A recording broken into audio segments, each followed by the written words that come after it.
Alright, hello out there, thrill seekers, and if I sound a little weird, it's because I broke yet another one of these dongles because Macintosh has forced me to use a little thingy to connect to the USB mic I always use to a USB-C, and these things are really breakable. And like the slightest little thing will break them. This is the second one I've broken, and so I gotta go buy a new one, and now I have to use the... now my hair is crazy. Anyway, and so now I have to use the onboard mic until I can get a new dongle. Anyway, so didn't have time to make a video because I got to go do this dongle thing. So I'm going to present to you an excerpt from a talk I gave in Hebden Bridge, England on September 24th of this year, 2022. I've been on tour. I was on tour in 2021 and I was on tour in 2022. Went all over the world in both of those years. So take note, all of you people who have, all you Zen centers who are closing your doors and only doing things on Zoom these days. Some of us are out there talking to the people. Anyway, that's what I'm doing. So this talk in front of live people in real audiences, traveling across the world and doing the thing. This one was about some of my early experiences in Zen and how I got over trying to make things happen during Zazen, because I think all of us who do Zazen, hope something spiritual will happen during Zazen. And this is a little talk I gave about how I finally gave up trying to make something happen during Zazen. And I thought it might be useful for folks who are struggling with that particular aspect of the practice. So here you go. Take it away. Me last month talking to some people in England about that. Oh, and by the way, before I forget, if you want to contribute to me being able to do more of this stuff, you can go to the URL you're seeing below on the screen, which is hardcorezen.info/donate. That is hardcorezen.info/donate. That is where I get most of my money from. I did get paid for most of the talks I gave in Europe last month, but that'll keep me going for about another 3 weeks, and then I'll have to start depending on the contributions I get from you again, because that's where most of my money comes from. But as I always say, you don't have to contribute if you don't want to contribute. So, but I do appreciate your support, so thanks a lot for that. Anyway, let's go and now take it away, me from last month, talking to some people in England. Here we go. I had a period a few years ago where, things were feeling grim, and I sat more. Definitely more than I'm doing at the moment, apart from this weekend. And, Barry Magid, from New York, he talks about that, a curative fantasy in our practice, that this is going to make me feel better. And ironically, it sort of does. Yeah. But it sort of really does when the idea of it fixing me drops away, and in some way the Hinayana stops being that little vehicle, and things just drop away and you're just sitting now. Yeah.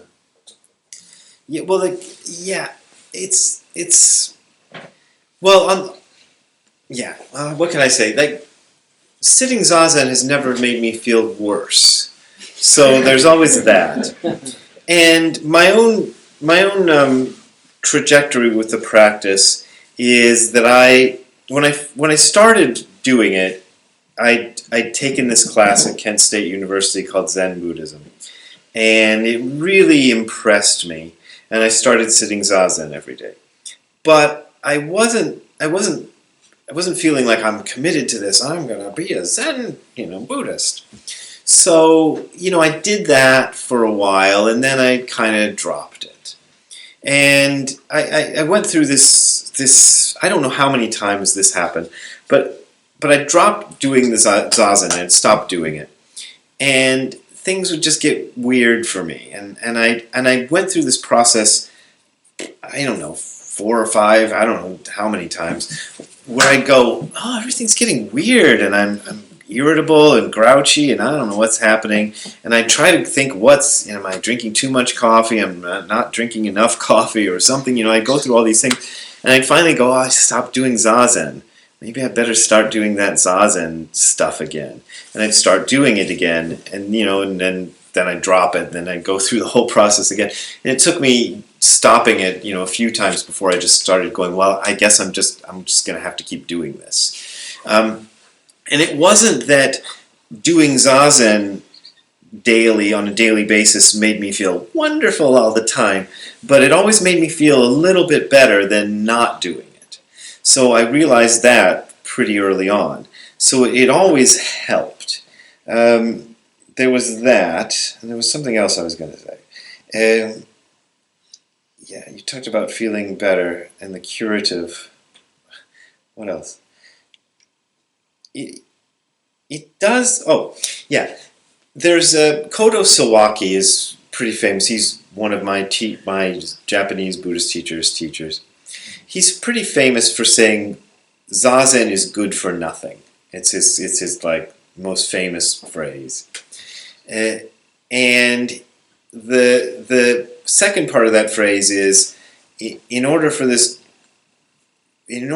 good for nothing practice to be good for something, it has to be good for nothing, something like that. So in order for Zazen to be effective, I even hesitate to use the word effective, you have to drop any idea of it being effective. That's the ironic thing, and that's kind of a difficult trick to pull off. But you have to, when you're actually in the midst of it, you have to kind of forget about it doing anything or trying to make it do anything for you. But it doesn't, it is not really that hard, because if you do have an idea of it doing something for you, that's okay. You just have to just forget about that. It'll come up, and you'll be like, oh, I hope this does something for me. But it's okay that you have that idea. You just have to not attach too much to that idea. You just go, okay, I'm having that idea again of it doing something for me. Just keep sitting. So it's not a big deal. It doesn't ruin everything that you've just happen to have that idea. But that's the trick of it. Is you're not striving for anything, but you're still putting in a certain amount of effort. It's this weird sort of balance between tension and relaxation. That's what Zazen is. You're sitting in this for those of you who aren't going to be doing it for the next few days, you're sitting in this kind of position like this. Well, not like that, but kind of like this. I can't really do it on this chair, but you're kind of sitting like this with nothing behind you, though. And you're trying to hold yourself up straight, and you're not trying to make your mind a total blank or anything, but you are trying to let go of whatever thoughts come up and trying to pay attention to your posture so that you're not slumping or anything. But at the same time, you're not trying to put in any great effort to try to have a spiritual experience or make your mind a blank or anything, grandiose like that. It took me a long time, really. In fact, I still slip into trying to make my Zazen something even now.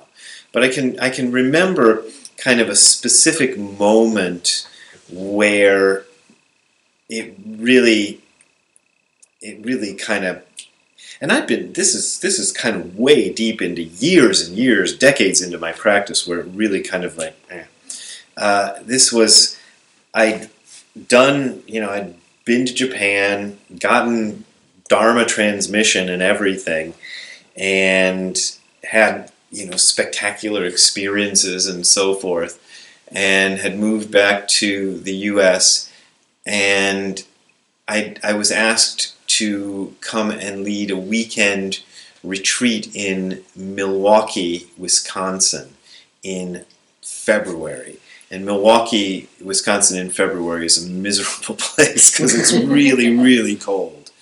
And I was living in Los Angeles, which is a nice place to be in February because it's not cold. It's not that warm, actually, but it's not cold. So I went to Milwaukee and I did this retreat. And this is the first time I had actually tried to lead a retreat.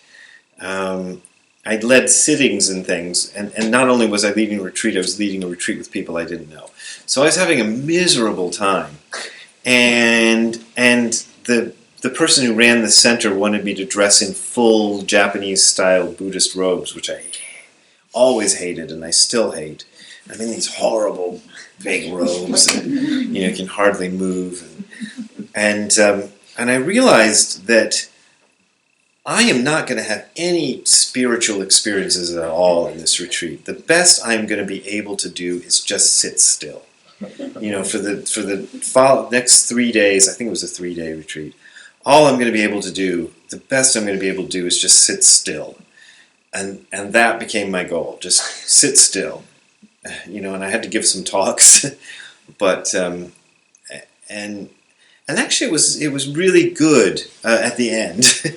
At the end of it, I felt really good because I had accomplished that. I'd accomplished sitting still, but I didn't even try to have any sort of spiritual type experiences or anything at all during that retreat.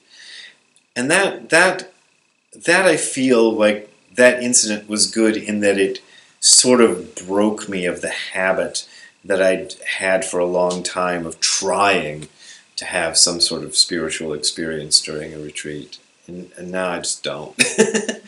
But sometimes they happen. It's a secret. Zen people aren't supposed to admit that. Hey Ziggy, what do you think of those British people and their questions? Do you like the questions they asked? Did you like the answer I gave? Or you just wanna nap some more? Okay, I'll let you nap. All right, talk to you later, Ziggy.